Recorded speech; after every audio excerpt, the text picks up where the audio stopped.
small group of us. If you wanted to scoot forward, you certainly could. Yeah, none of us bite.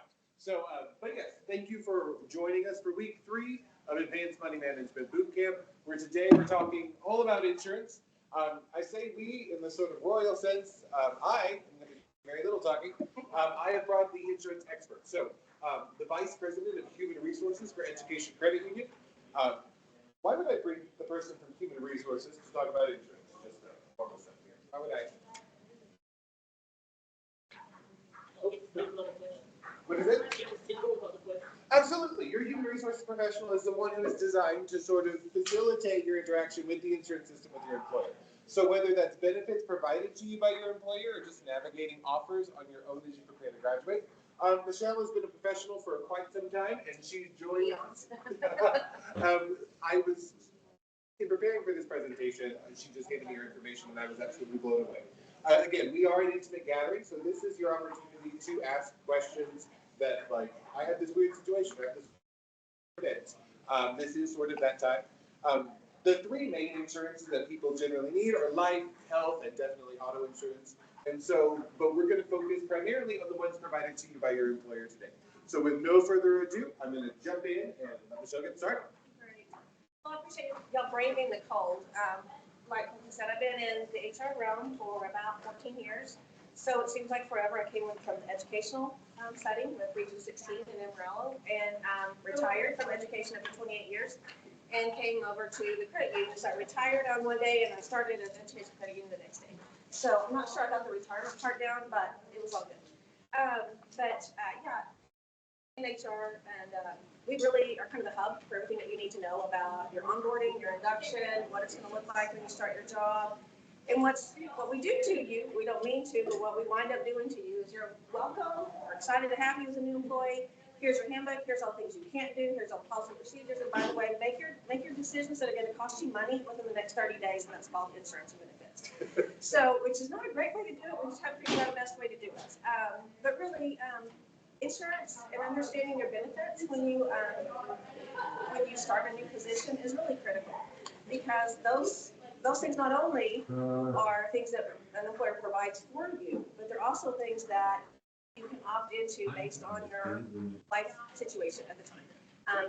Everybody enters the workforce in a different area, different season in life, and so you may be getting married, you may have babies, you may be taking care of relative parents, there's lots of just different things to consider.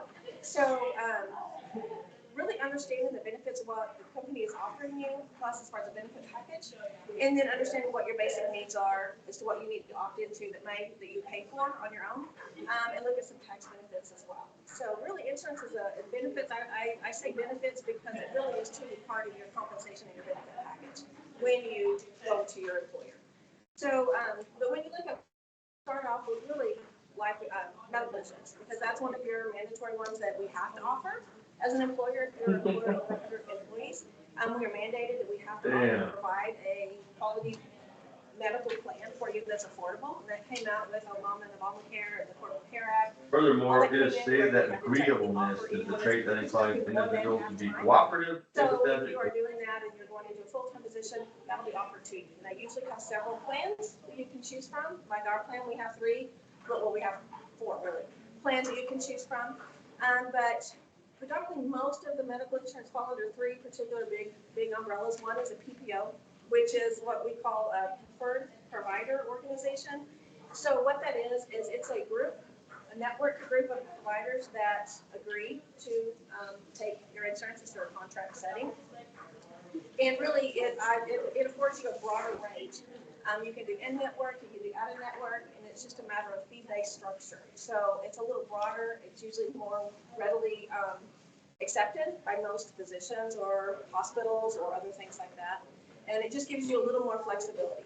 It usually costs you a little more than some of the other plans, but that is because it does provide you that flexibility where you can do in-network, which is in Amarillo or Canyon or Lubbock, or you can go, your family lives in Oklahoma, Mexico. You can actually find a provider that is out of network, but they still work with that insurance company, so you still get that benefit from your insurance plan.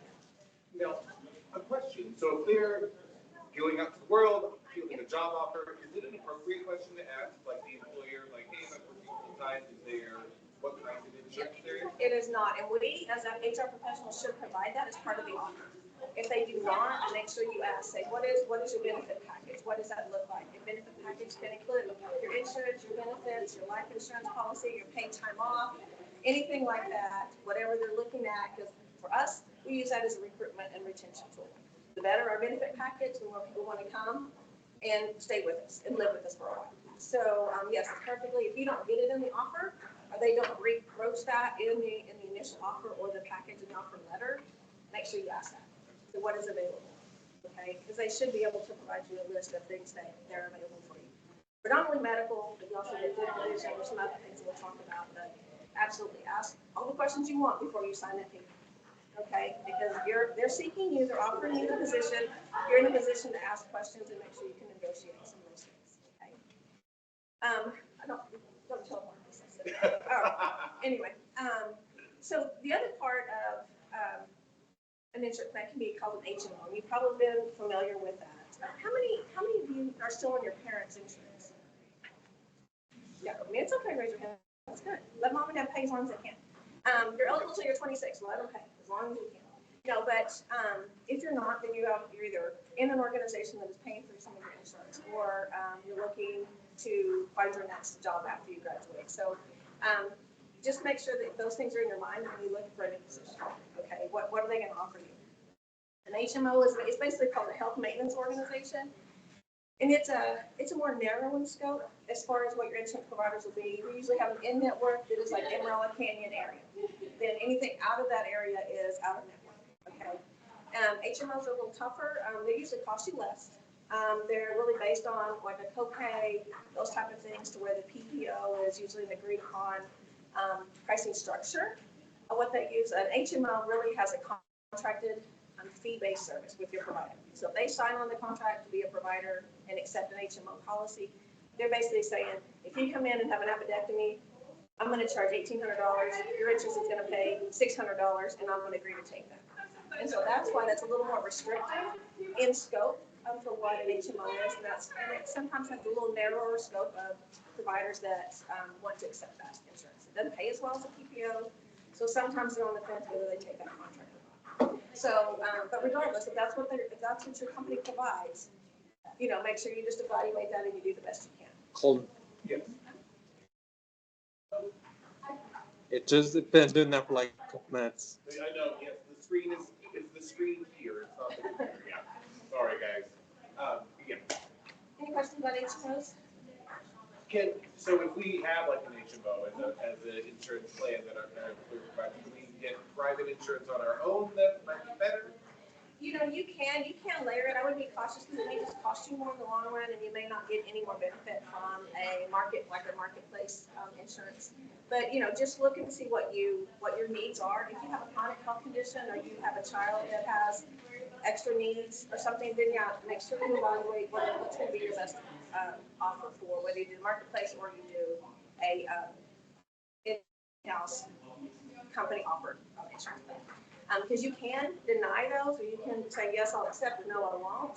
But when you don't, then they don't necessarily have to pay any part of those premiums. And most of the time, most of your companies are going to pay a portion or all of your employee-only premiums. So you kind of have to be careful if you want to accept that or not. If you deny it, then that money goes away. They don't let you use it for something else. They're paying for that product. So just kind of think about that when you look at that. But you can deny that as long as you have. What they'll ask you is, if you deny that, they say, do you have another policy in place? So if your husband carries, like you're working, like they always ask my husband, does your husband have another policy that you're carrying under? You're doing a family policy versus an individual policy. Then you can deny it and say, I'm already covered by another plan, which is fine. Just as long as you have something in place. The last one we'll talk about is a high deductible plan, and that's one of those that is a little, if you're new to insurance, it's a little hard to get into because it's what it does basically is it's a very low cost. It's a really easy premium payment, but what it does is you have to meet a high deductible before your insurance plan starts paying. So what that means is, if you're young and you don't have any kind of medical issues, you're healthy or whatever, great plan to start with because it gives you time, you know, to build that nest egg, which is an HSA, which we'll talk about in a minute, because you can contribute to that And that's what you use out of pocket, which is a tax deduction, a tax deferred kind of pocket of money. You start building, and that way, you know, you go to the doctor, you can pull from that HSA and it's not coming out of your, you know, paycheck. There's no surprises. If you're on the other side, like me, and you have medical conditions that you have to consider, you have medications or whatever, that would be really hard to jump into that because you don't have a nest egg and you know you have built-in expenses coming up, whether it's a surgery coming up or whatever you're doing. So those high deductible plans are ones that usually offer a PPO, HMO, and a high deductible plan, either one, or they'll offer both. And so that's just something you really kind of weigh where you are in your season of life. Is it, you have a year to kind of build a nest egg and it's like you're good, you're healthy, you don't have anything to worry about, you're not expecting to have babies, you're not, you know, no major expense. That's a great way to go because it costs you less and you still have the benefits on. If something catastrophic happens, it'll kick in. But your general maintenance, your general doctor's appointments, prescriptions, that's all basically out of pocket until you reach your high deductible. Okay, so that's something to consider. Again, seasons in life, it all varies, and you kind of know where you are, and that's why I really encourage you when they provide you these plans, you really look at those plan documents. I know it's labor, sometimes it's sexy about reading them, they're kind of boring, but they're really critical to help you make a best informed decision about what you do. Well, because too, so many questions, and I think so many of us may even already have had the example or seen that somebody else have the example of something's happened at work or something's happened at home and in my family to where now I need to know what my benefits are and how I'm helped. And if you don't know that beforehand, then that makes it really difficult to navigate alongside the stress of whatever you're actually dealing with. So whenever your wonderful HR professional emails you and says, review this and make your selections by this day and time, I promise I will not wait until the very last hour, until the very last day. But no, it's for your benefit because this really is the terms and conditions. And like we talked about before, when it comes to like digital products, when it comes to finance, reading the terms and conditions. When it comes to loan documents and reading your terms and conditions, this is the same. You're going to need coverage or you're going to need this cost benefit. And you need to make sure that you're getting what you're paying for as well. Right. And that's the thing, most of the time, guys, you have an open enrollment period. So when you're onboarded, your first day, if you have a 30-day or a 6-day or a 90-day waiting period before you're eligible, you make those decisions at 30 days. But you opt in one time. So you may have to wait till the next plan year comes around before you can make any changes, unless you have a qualified life event, which that can be I had a baby, I changed insurance, my husband lost his insurance, I'm putting him on my insurance, or I got better insurance, so I'm taking off. But you can't really just decide, 6 months into it and you have something catastrophic. Oh, no, I want that other plan that pays better. You can't. You're out of the game at that point. You usually can opt in one time, plan year, and then you can make your decisions on the backside after that. But there's really not any negotiation unless you have a qualified life event. So that's why we really encourage you to really read those documents, figure out where you are as a medical, what you're going to need from medical professionals, and then make that informed decision. And I keep saying informed decision because we push that out a lot. So, and we answer questions all the time, but it really is one of those things that you really have to take the time to do your own due diligence. As an HR professional, we're never going to tell you, you know what, you need to take this plan. Because as soon as we do, something's going to happen. They're going to go, well, you told me to take that plan, and look what happened. So we really cannot get into that conversation. We can show you what they are. We can talk you through some plan details, but we really can't provide you advice and guidance and say which plans to take. And I know it's easy to do. To say, just tell me and I'll just do it. We can't do that. And that's for your benefit and for wherever it is that you're working. Because again, like you said, in the example, if it doesn't work for you, well then, you need to make sure you're doing what is best for you. Right. And that, again, that goes with budgeting, that goes with loan decisions, that goes with everything else, but also, and perhaps especially, insurance. And insurance is a lot. There's a lot. We throw a lot at you in onboarding about benefit packages. I know it's like, there's a lot of decisions. But insurance is really bigger than just medical. But I want to talk about FSAs and HSAs, which FSAs are really a flexible spending account, and you can use that for benefit or for dependent care. You can use it for medical expenses. So it gives you some flexibility, and that is tax deferred, and so it's tax deductible. So you can do it pre-tax, and so all that money is already helping you take down that taxable income of your first paycheck, and they're pulling it out in advance. And so then your taxable income is less. So then you can use that anytime during the planned year to do medical expenses, whether it's prescriptions, over the counter, there's lots of things that qualify, all your doctor visits, prescriptions, hospital stays, anything you have, you can pull out of the FSA account. Just a moment, Okay. because you mentioned it lowers taxable income, and it is tax season. ECU, we are designated volunteer income tax assistants, and we prepare taxes for anyone. So over here at our Bucksmart office, if you're looking to have your taxes prepared, we can do that. But I've been asked this question 3 times today since 8:15 this morning, and it's, I owe this year, how do I make it to where I don't owe next year? And one of those ways is lowering your taxable income. So whenever you have a flexible spending account or a health savings account, those are tax deductible. When you hear the word tax deductible, that means it lowers your income. And so that means you are taxed less overall. Also, make sure your filing status is correct. And if you want to manually adjust, talk to me about line 4C. All right. Yeah. And just on those same notes, and you probably know more than I do, but those W-2s and W-4s are essential. That you really look at those every year because the tax laws change every year. And so you get caught. That's why I think a lot of people are caught this year. They didn't make any adjustments from last year and some other things came into play. And so it's really caught people off guard. So just be careful. But these top things like your FSA and your HSA, those come out pre-taxed. And so they come out on top first and then you're taxed on what's relieved. So that's great. Medical insurance does the same way. Some group health, group. Lots of things that we'll talk about in section 125 will come out pre-tax.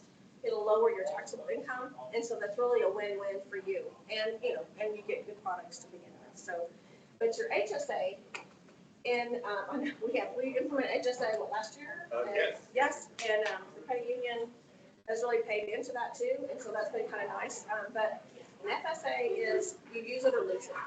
Okay, so if you put in the maximum of $2,500 a year into an FSA, if you don't use that $2,500, that goes away other than $500, and then you can move that $500 over to the next year. But that's all they're going to let you move over. So when you think about that, make sure you know exactly what you think you're going to have expenses, whether it's glasses, doctor's visits, prescriptions. Or plan those purchases. Like, Plan those purchases, like, yes. oh, I'm going to lose this money, so let me go make my appointment, Right. get my new stuff. Get it all done at the end of the year. If you lax with just as much as you can towards the end of the year, get rid of that money. Christmas present too. So.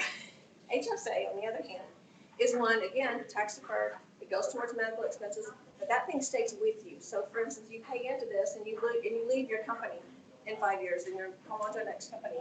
That money stays with you. You don't lose it. The money goes with you because it's yours. Okay, and so that's an important thing to think about too. Is with HSA, you determine how much you put in. Sometimes companies add to that and can add in addition to. Huh? It's really nice. It's a really nice. Yeah. Credit union is really nice. ECU is really nice. Really nice. So that's really important to kind of think about if you want to do that. But if you have a PPO or an HMO, you're not eligible for an HSA. You have a high deductible plan, and then some PPO plans, you are eligible for an HSA. Okay. FSA, you can do both, except high deductible. But HSA is really tied to the certain plan that you pay. Okay. So you kind of have to think about that too, what's going to be best for you. So an example of the high deductible health insurance plan is if your insurance will not pay for any of your services, for any appointments, for any medication, for anything, until you contributed $4,000 worth of your care. That's what your HSA is for. Your health savings account, you take that, whatever you want, take it out of your paycheck for work, and you put that over into your HSA, and then that is what you use. And we would provide like a separate debit card, so it's not even attached to your primary account. And you can use it whenever you go to the optometrist, anywhere you see doctors, essentially. So it doesn't have to just be when you go to a doctor's appointment. It can be getting medications or getting other things. And there's actually a list on the .gov website where you can actually see what qualifies as an HSA purchase. And again, that money stays with you for that entire time. And pretty much the only thing that's not allowable really is elective surgeries. And some are, depending on what they are, but if you want cosmetic surgery, you can't do it on any of them. But you'll do work for, chiropractors, eye doctors, neurologists, anything that you can think that you would need, counselors, mental health, type things, all that money can be used for that. So it doesn't have to be just a doctor. It can be any of those things. So that's what gives you the most flexibility, but it is also tied to specific plans. So you have to read your docs, make sure you understand what that means, and then make your best decision on that. Do I have any questions up to this point? That's a lot. What would be a good plan for someone who spends very little on healthcare? I'm sorry, say that again. What would be a good plan for someone who spends very little on healthcare? You have that high deductible plan and throwing stuff into the HSA. If you really have very little going out, that's like your own separate nest egg in case something happens.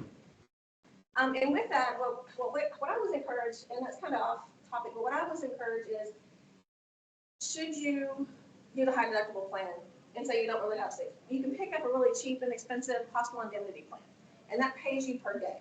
And so it kind of hedges your bets both ways. So if you're in the hospital, it may pay you $500 or $1,000 a day once you're admitted to the hospital. So that kind of helps offset some of those expenses you may not have, because things happen all the time. You never are sick, and then all of a sudden you break a leg in the hospital or something weird happens like that. No, my question for it, so some employers will offer these plans or offer these things, but if I don't have an employer that provides these, where can, like, she said the word hospital indemnity plan, that may be beneficial to me, but I don't think my employer does. Where do I go with insurance shopping? That's a hard thing. You can go to the marketplace and look for some plans. Mutual Omaha, those type of things, all those kind of places will have, marketplace things.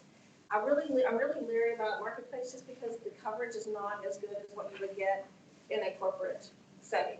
Because we contract out, we have third-party administrators that really bid out and really work hard to make it the best plan possible for us. Because your employers want to keep you Yeah, healthy, they want to because keep they you want you to make sure you can come into work. And we want to recruit you. Yeah, Yes. I mean, we want to have a good, solid benefit package to say, this is why you need to choose us. Not only we're the best employers, but we also have these things that we're providing for you. And also, if you're young and don't have many expenses, you can look at the other, really they pay for, so it's no out of pocket to you, and you have the coverage as well. So just kind of look at what they offer you, because if they have a really good PPO plan and they're going to play employee only for you, you get a lot better coverage for less money out of pocket than you would going an HSA or a high deductible plan. And most, I haven't been around where they really don't try to offer you some coverage that the company pays for. Okay, so at least, especially, if you have a family, it helps offset a portion, a quarter, a third of what you're going to pay out to have a family plan. So it also helps in the long run.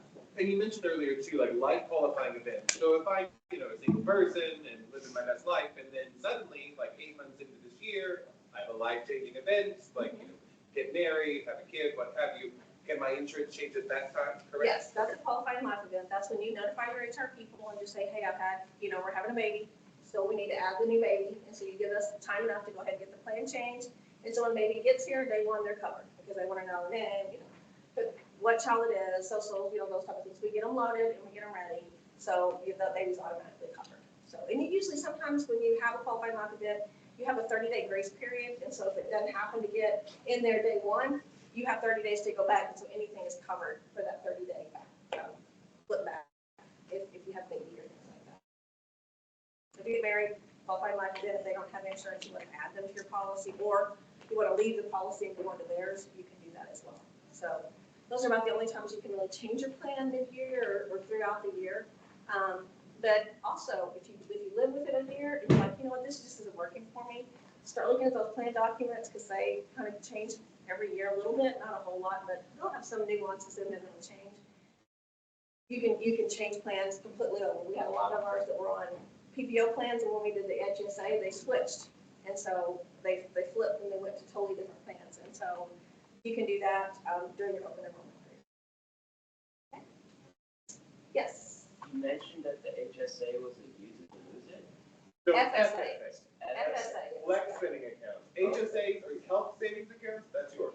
But flex spending accounts, that is, you keep. It's your money, Yes. but if you don't use it throughout the year, For you those debtors lose and creditors. whatever you don't. Where does it go?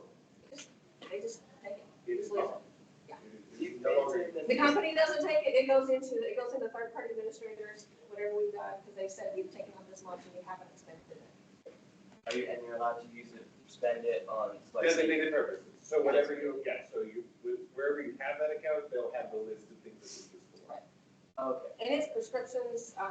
It's most things. It's It's all- flexible, but it's insane. You can over the counter medication, you can do lots of different things like that through using that you don't think really can. There's a whole list of over the counter things you can buy. There's a list of prescriptions of things you can buy, and then there's other ancillary services that qualify for that. Yes. Yes, Do glasses count? Yes. yes. Glasses, contacts, optometrist, Braces. ophthalmologist, braces, any kind of dental work, any kind of manipulation as far as chiropractic, or if your doctor does manipulation services, any of those count. Acupuncture, yeah. And so that's a great way too, if you're concerned about like trying to save money, or if you're a healthcare provider, or if your employer doesn't cover, your employer's insurance doesn't cover things like mental health coverage, but you have a health savings account, you can still put money aside for those things, and it's tax deductible. And so you can still sort of benefit and maneuver yourself for that. And another thing, I'm glad you brought that mental health side of that, because most of the plans now, after post-COVID, there's just been lots of things that have happened. And we've had some people that the country, the world has suffered with some mental issues coming out of COVID. And so with most medical plans, you'll see a piece of that is a mental health rider. And so you'll have stuff that'll be available for counseling, therapy, that'll be part of your medical plan, but it is also kind of mental health. It's geared towards mental health as well. So that's always something to look for as well that you don't think about. So then also our section, we call them section 125, and I call them the cafeteria plan, in that you can take your tray down the cafeteria and let it go, I want that, I want that, and I want that, but I don't want any of the rest of it. So that's what they'll list you a plethora of products that you can elect to enroll in. Yeah, no, you're absolutely right. And this might be whenever, sometimes people might think, well, this is when they're trying to sell me insurance, or people are being nickel and dime. But it's that's sort of the good and the bad of it, because you can take what you want and leave what you don't. And so, and there's a long There's a long list, and I think as HR providers, we try to do the best when we evaluate every year. What's happening with our employees? So if we've had lots of accidents, we have lots of babies being born, we have lots that are in sports, kiddos or whatever, so we're going to pick up an accident plan. And so that's when we're going to ask, you get hurt, kid breaks his arm on the baseball field, whatever, an accident plan pays you a daily fee, or pays you a flat rate or things. So we kind of look at picking up some different things like that. This is just an example of a few of those things, but again, it's also payroll deduct. So some of these things qualify for pre-tax. So again, some of these, when you pick these up, they qualify as a pre-tax option. Some are post-tax, so it just depends on how they're structured. But most of them you can select, group health benefits, which is what we've been talking about, accidental disability coverage, which is an accident plan, and most people pick up an accident plan now, and it's super cool because, you break, okay, I was gonna say, break a hip, like me, okay, I'm at the age where I'm like, okay, if I fall, I'm gonna break a hip. Okay, so, but what it does is, if you break a hip, it's gonna pay you $2,000, $2,500 right off the top. Then on top of it, that's just cash in your hand the minute an accident happens. And then your insurance can. The example that I always give is like, so there was a gentleman at Tyson, and they do accidental death and dismemberment, and like their accidental death and dismemberment policy, like there's a price for your pinky, and there's a price for like a portion of your pinky, like these have value. So but anyway, but like, so those accidental death and dismemberment, and those weird disability policies, again, they really. And they're very inexpensive, and so like I picked one up as an example when I was commuting from Stinnett to Amarillo every day. Well, that's a long stretch of road, and it's not a fun road to drive. And so I thought, well, any given time, my kids were still in high school and college. I thought, well, if something happens to me, my husband's going to lose my income, plus I still have kids that he's going to have to get through college. So I picked up one of those in case I had an accident on the road. It was $350,000, and it was like, $6 a month. And I'm like, that's easy money to think, okay, it's protecting them should something happen to me on the road. And you can start, and I think people are sort of hesitant to engage with those conversations because you can start and stop those policies sort of at will, right? Yes. You can talk to your insurance professional and say, hey, I have this new job where my commute is long and potentially hazardous, and I'm going to open this. And then in 9 months, 10 months, the responsibilities of your job change, or you change jobs, and you don't need that policy anymore. You can call and cancel that policy. So you have it while you need it, and it's affordable while it's there. And it is very affordable. Most of healthcare plans are very reasonable. And so it doesn't take much to get you some good coverage should you need it, right? And like again, whatever season of life you're in, those things are important. Like I wouldn't carry it now because I'm 15 minutes up there. I don't know, maybe everyone's more teachers that drive on the highway. I don't know. So maybe I should keep it. I don't know. Everything else out of Belify. It is, it's bad. So anyway, so those are what we call cafeteria plans. And so you'll be you'll be given, here's what we're gonna pay for. And usually what they package together is medical, dental, and vision right off the bat. And they'll wind up paying for all three of those, usually, depending on your company. You know, I'm just saying this in generalities. Everybody has their own policies. But those three will clump together. And so those are really good things to pick up. Like when I was in education, ours would pay $450 towards whatever products you needed in the medical plan. So if you were an employee only, you could pick up employee only, dental and vision with that $450, and I never had to pay into anything. And it even pays for all of that. So depending on what your company is, it's, you know, they could pick up and offer you all of that under one umbrella, so it doesn't come out of your paycheck. So, and then the rest are kind of cafeteria plan issues that you can kind of pick up, look what they are. Read those plans. I put up there, I don't know if you got up there, but on one that talking about cancer policies. No. Okay. That's one of the policies, it's like a hidden gem because, you know, most people think, okay, I'm not gonna have cancer. Cancer's not in my family. Cancer plan has to do with cancer. Yes, it does. Should it something happen? But it also covers specialized diseases. So if you come up with lupus or something else and you have an autoimmune or things like that that are covered that you wouldn't normally think, that rider will come into play and kind of help pay for some of those deals. It also usually has an ICU rider, and which is something I didn't know about until my husband, COVID, he wound up with COVID pneumonia, ICU, height of COVID. I was like, I don't know what to do. Looked at my cancer plan and it was like, yep, there's an ICU rider. It paid me a daily fee for every day that he was in the hospital. And so it was just, and they're reasonable. I mean, they're maybe $20 a month or something. I mean, cheap. When you look at that, it's like very cheap. But then we have, you know, people that have had to use the cancer policy. I mean, it pays for chemotherapy. Some of it's paid up to $30,000 over 2 years through that plan. I mean, and so it's just, that's life-changing money when you're in the throes of some sort of catastrophic illness like that. So, And if you've had a history of cancer, but are in remission or, you know, not dealing with it anymore, but have a recurrence, you can have one of these policies and that will take care of you going forward. and you know, all policies have a little bit of nuances about what they'll say pre-existing and what they want or whatever. And it'll say, they're very specific on what they're going to cover and what they're not. And so just read through your document and make sure you don't pick something up if you know, like for specialized disease, I have, all right, well, it's listed on one of those. I'm not going to apply for that because I have to mark, yes, I have one of those. So when you look at that, you kind of know, I'm not going to qualify, so I'm just not going to worry about it. But the other ones, you can. And so just kind of take time to look what they're offering you because there's some really hidden gems that people don't think about that really can be life-changing. Well, a brief personal story. It's advanced. We've all met before, so I'll tell you a brief personal story. But the reason I asked about that cancer one specifically is because my best friend met at WT in the early 2000s. I'm an old person. And but we graduated about the same time, and we were 23 when she was diagnosed with cancer. And it was very shocking. It was, you know, crazy, wild. And so since then, we're adults. She's fine. She's lives a happy, healthy life down in South Texas.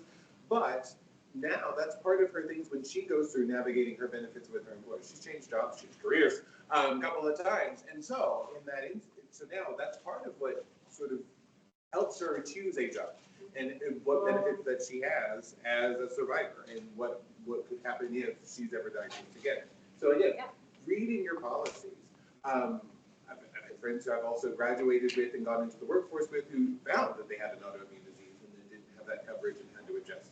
So again, it can feel like you're the nickel and dime. That's what my grandfather used to always say. They're nickel and dime and you're there. And so yes, $20 here, $6 there, it does add up. But it's that conscious spending behavior, it's that mindfulness that we've encouraged since the beginning. From basic boot camp when we're talking about student loans and being aware of what you're borrowing and all of money management, including insurance, is about awareness and mindfulness and knowing what you're trying to accomplish and trying to protect. Oh, short-term disability. Yes, okay, and so these are a couple of things, but also there's a couple of plans out there on the cafeteria plan that you can kind of look at that they're kind of off to the side that people don't think about that are post-tax, so it doesn't help you in your taxes, but one is medical transportation. And that is an offering incredible, because I don't know if any of you have ever had the experience going to the hospital in an ambulance. You're looking at a $5,000, $8,000 bill just for them to pick you up, taking you from point A to point B. It's crazy. That's why those policies, if you ever get it, they're cheap. Pick you up one, and a lot of them are international. So if you're on a cruise boat, you get sick somewhere else, they will fly you home.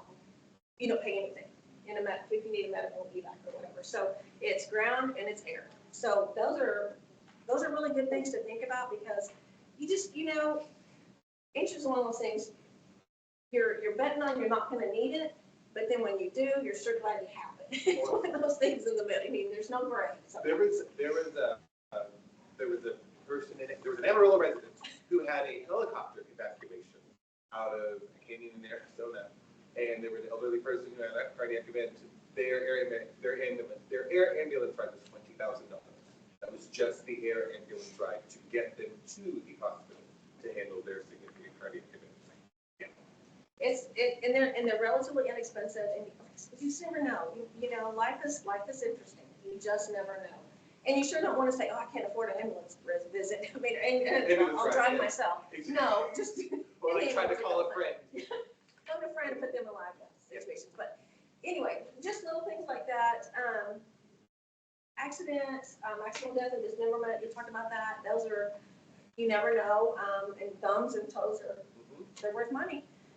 And it can create a situation where you can't continue to work. And so this helps hedge that loss salary.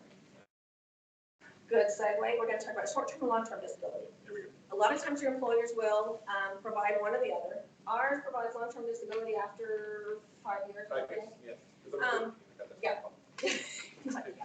You're coming for short disability. Yeah, there you go. Welcome. You're old. There you go. So, no, not really. But disability is, I think, one of the most misunderstood policies, because really, you're looking at short-term disability means if something happens, and say you're laid up for 5 weeks, okay? I mean, but things happen, okay? You're never. I watch people get wrecks every day. So say that happens. You don't have leave to cover. If you're a new employee, you probably don't have enough PTO or leave time built up to keep paying.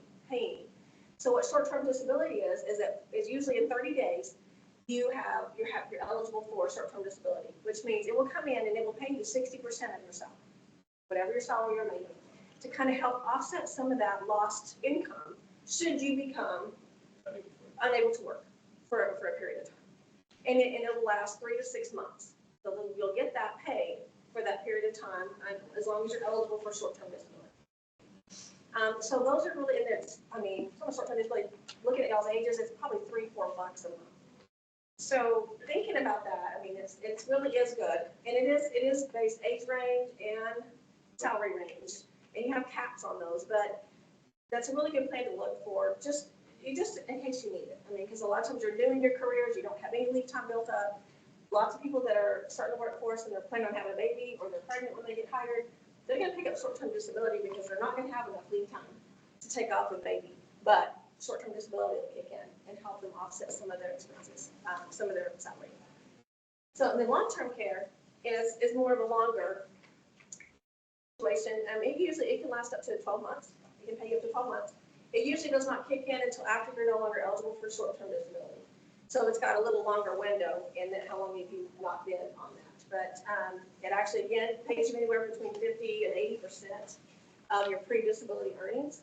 So, and it's relatively inexpensive too. And a lot of times employers are paying for long-term because they're not betting on short-term, because that takes care of babies and having all these things, knee surgeries, those type of things that'll lay you up a little bit. But they'll look on the backside and pick you up a long-term disability plan, because they know they're hedging their bets too, but they really want to show that they're trying to take care of you as well. So those two plans are really the most misunderstood plans, I think. And people overlook them all the time. But, yeah, I got to do that. You never know. So depending on your season, again, I keep saying that, but everybody's in a different season. I look around and you're all probably in a little different seasons. It may be worth you looking into and seeing what that looks like. If they're entrepreneurs, business owners, or self-employed, say, I have a successful Etsy shop, or I'm an author, YouTube creator, whatever it is. So these things are also available to them, similar on Marketplace, right? But again, that really means you're going to have to look and weigh your options, because like we said before, and like she said earlier, your employer is they have to compete to get your employer's dollars. So the insurance companies that your employer has, they are going to have the best of the best products, because they want your employer to pay them. to sponsor you, to support you. And so you finding those equal quality products on Marketplace and trying to think ahead, not only what you want your life to look like and what you expect to have, what you expect to protect, but also what does your family history of disease look like? And again, what do you hope to protect in retirement and later years, things like that. Those are all considerations that you have to make if you're purchasing these things individually on the market. Any questions? A lot, I know. So a couple more things that in terms of, because medical insurance, again, employer-sponsored insurance when we talk insurance, that's generally the shorthand. When we're talking is employer and health insurance. But again, there's life insurance policies, which are supplemental policies. Right. They're marketplace cafeteria policies, but then there are things too, like that you can purchase right now that might be beneficial to you right now. How many of you have renters insurance? Okay. And so it's a small crowd, so that's forgivable. But but rentals, and I say that because, again, as a person who didn't have renters insurance, but I was renting a house, and the house was broken into, and both of our laptops were stolen, and every electronic was stolen. And so, except for the phones that we had because we were remote, and so, but the chargers were gone, everything was gone. Do you have enough money to replace the essential electronics in your residence? Do you have $10 a month? Do you see the difference? So renter's insurance is one of those things that at this season in your life, as a renter, $10 a month in case, I remember being required to have it in an apartment I lived in because, and I was one of the first group of people to be required to have it. And there was 3-story apartments. Somebody on the 3rd story had left the bath running, and that water had filled the tub, and they had left the facility, and it overflowed into the 2nd floor, and that apartment was unrented. So then it went down their walls and ceiling until the person on the 1st floor, because the 3rd floor person was gone over the weekend with the water running. And so they then required everybody in the apartment complex to have renter's insurance. That was my first bout about it. Because that person's belongings and all of that stuff in those properties were gone. Couldn't afford to replace them. So renter's insurance, small things like that are beneficial to you. Thinking about how your commute looks, like, again, are you in more danger? Do you, with life insurance or hospital insurance, be a little beneficial for you? Those are things to ask yourself, but then there's options to choose those things in the marketplace. All right, questions, comments, concerns before we go? We're gonna play quick. One more thing on, Yes. on the life insurance. I'm sorry I didn't cover that. That is one of those things that there's a couple of different ways to do life insurance. Most of the time, your employers are going to provide you a term life insurance group term life policy, which is saying group term life, which means it's got a term, usually 10, 15, 25, 30-year policy, and it's very inexpensive because it's based on the group. The whole employer, they're offering it to everyone that's employed there, and for a certain amount. Now you can buy up. You can add to it and make more, but those are really important to have. Term life, depending on your age. We did a term life, and it was like, okay, at our time, we were like, okay, I'm gonna need 15 years from where I was right then to my boys getting out of college and having another year after that, to make sure, should something happen to one of us, we have money to get them through with our one income and then the life insurance to get them through college and get them out. So you can kind of pick your points of where, term life you can renew because it's cheap. But it always has an ending date. And every time you end it, the price goes up because your age goes up. So it's tied to age as well. But those are really good things to look at if you have kids at home or you have things you're planning on, because it's really inexpensive and it gets you to a point to where should something happen, your parents can bury you, whatever, I know it sounds morbid, but it's just a reality. So. One more personal story before we go. But ultimately, when it comes to life insurance, I can strongly recommend everybody have it, and especially if your employer provides it and it's low cost. Many employers will, $3 or $4 a month. But yeah, like my mother who passed away, the only life insurance policy she had was the one that was provided to her by her employer. Without that, we wouldn't have been able to have services or do things. She went away very suddenly and very unexpectedly at a young age. So again, insurance is about what happens just in case. And so being prepared just in case, and if it's $3 or $4 a month, $6 a month, $10 a month, pick your favorites. Make sure your health is covered. Make sure you've thought through your plans. Make sure you have some sort of life insurance policy. And when it comes to like auto and things like that, you're legally, of course, required to have auto insurance. And the competitors will, advertise their services very effectively too. You can change those at any time and find the one that works for you. But making sure that you are covered and knowing what is covered is super important because it is your money and it's also your security. That's in its purest and most idealized form, that's what insurance is your security. So think about it that way. Who's ready for a quiz? All right, let's kahoot it up. There we go. I can't remember the question. So read these from the board. I don't know. You may. All right. And then after that, we have a drawing for our gift card.